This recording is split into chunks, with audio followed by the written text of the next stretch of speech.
प्यारे बच्चों, आज हम पाठ जो 12 है कंचा, उसका भाग 3 पढ़ेंगे। भाग 2 में हमने पढ़ा कि जो अप्पू बच्चा है वह कक्षा में ध्यान न देकर उसका ध्यान कंचे की ओर है। जब मास्टर जी सबक पढ़ाते हैं रेलगाड़ी का तो उसे कुछ भी समझ नहीं आ रहा है।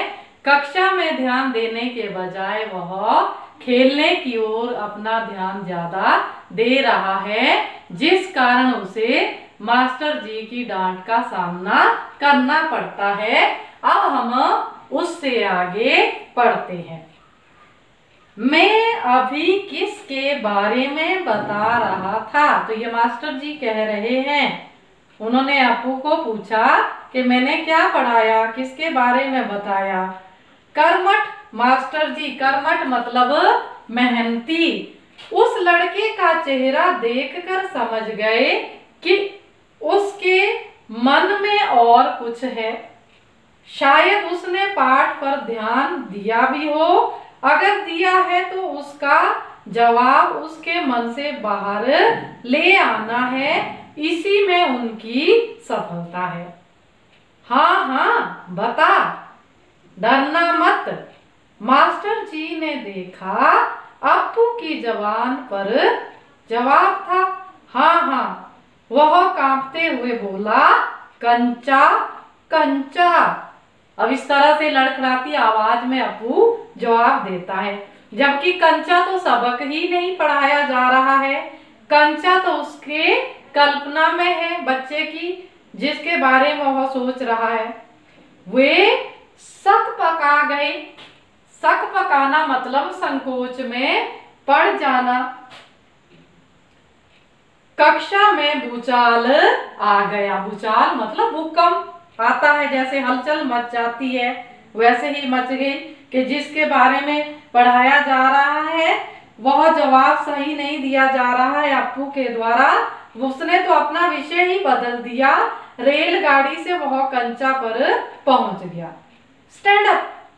मास्टर साहब की आंखों में चिंगारियां सुलग रही थी। चिंगारियां सुलगना होता है बहुत अधिक गुस्सा आना। गुस्सा आ रहा था मास्टर जी को। अप्पू रोता हुआ बेंच पर चढ़ा। पड़ोसी कक्षा की टीचर ने दरवाजे से झांक कर देखा, फिर सम्मिलित हंसी। सम्मिलित मतलब मिली जुली हंसी। सब हंसने लगे, चाहे वो कक्षा के बच्चे थे या फिर पड़ोस में पढ़ा रहे अध्यापक थे। रोकने की पूरी कोशिश करने पर भी वह अपना दुख रोक नहीं सका, सुबकता रहा।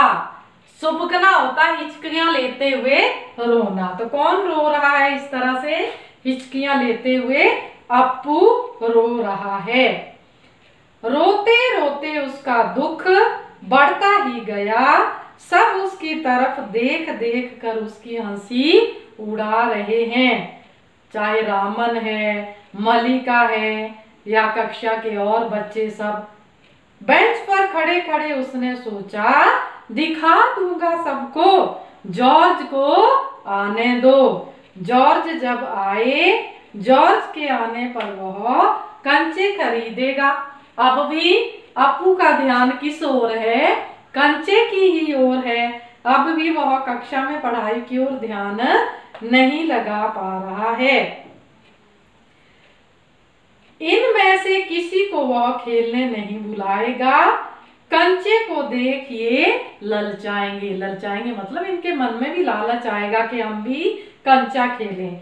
इतना खूबसूरत कंचा है, हरी लकीर वाले सफेद गोल कंचे, बड़े आंवले जैसे। तब शक हुआ, कंचा मिले कैसे? शक मतलब संदेह। क्या मांगने पर दुकानदार देगा? जॉर्ज को साथ लेकर पूछे तो? नहीं दे तो? बच्चा अपने मन में, अप्पू अपने ही मन में सोच रहा है। हो सकता है उसके पास इतने पैसे ना हो कि वह कंचे खरीद सके, तभी तो वह दुकानदार से जॉर्ज को साथ लेकर मांगने की बात यहाँ पर कर रहा है। किसी को शक हो तो पूछ लो। अब ये गुरुजी बोल रहे हैं कि किसी को संदेह हो कि पाठ में कुछ छूट गया या कुछ समझ नहीं आया तो बच्चे पूछ लें। मास्टर जी ने उस घंटे का सबक समाप्त किया। क्या किसी को कोई शक नहीं? अप्पू की शंका अभी दूर नहीं हुई थी। शंका मतलब संदेह। वह सोच रहा था क्या जॉर्ज को साथ ले चलने पर दुकानदार कंचा नहीं देगा? अगर खरीदना ही पड़े तो कितने पैसे लगेंगे? रामन ने मास्टर जी से सवाल किया और उसे सवाल का जवाब मिला। अम्मणी ने शंका का समाधान कराया। कई छात्रों ने यह दोहराया। अप्पू क्या सोच रहे हो? मास्टर जी ने पूछा। पूछ लो ना, शंका क्या है? शंका जरूर है। क्या जॉर्ज को साथ ले चलने पर दुकानदार कंचे देगा? नहीं तो कितने पैसे लगेंगे? क्या 5 पैसे में मिलेगा? 10 पैसे में? अप्पू अभी भी देखिए, अभी भी कक्षा में ध्यान ना देकर खेलने की ओर ही उसका ध्यान है।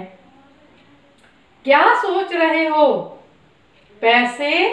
क्या? कितने पैसे चाहिए? किसके लिए? वह कुछ नहीं बोला। हरी लकीर वाले सफेद गोल कंचे उसके सामने से फिसलते गए। मास्टर जी ने पूछा, क्या रेलगाड़ी के लिए? उसने सिर हिलाया। बेवकूफ, रेलगाड़ी को पैसे से खरीद नहीं सकते।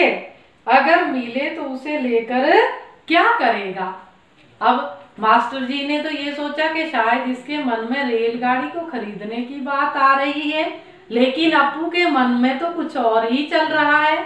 वह तो उन कंचे के बारे में सोच रहा है जो उसने स्कूल आते हुए रास्ते में पड़ी जो दुकान पड़ती है उसमें देखे थे। अब उसका ध्यान उन्हीं सफेद जो कंचे रखे हुए हैं, लकीरों वाले कंचे हैं, गोल गोल आंवले जैसे, वही उसका ध्यान अटका हुआ है। वह तो अपनी कक्षा में भी ध्यान नहीं दे पा रहा है और मास्टर जी के पूछने पर वह हड़बड़ा जाता है। और जब मास्टर जी उससे पूछते हैं कि मैंने क्या पढ़ाया तो उसे कुछ समझ नहीं आता और वह सुबकने लग जाता है। तो बच्चों, कक्षा में हमें ऐसा नहीं करना है। अपने मन को हमने एकाग्र करना है। जो अध्यापक द्वारा हमें पाठ पढ़ाया जाता है उस ओर हमें ध्यान देना है। यदि कुछ समझ नहीं आता है तो हमें उसे बेझिझक होके पूछ लेना है। तो बच्चों, आज हमने ये कंचा कहानी का तीसरा भाग पढ़ा। उम्मीद करती हूँ कि आपको समझ आया होगा। अब एक बार कठिन शब्दों के अर्थ में फिर से पढ़ती हूँ। आपने इनको कॉपियों में भी लिखना है। कर्मठ होता है मेहनती, शक पकाना संकोच में पड़ जाना, भूचाल होता है भूकंप, चिंगारियां सुलगना होता है गुस्सा आना, सुबकना होता है हिचकियां लेते हुए रोना, शक होता है संदेह, शंका भी संदेह होता है, समाधान होता है हल। तो उम्मीद करती हूँ कि आपको ये तीसरा भाग समझ आया होगा।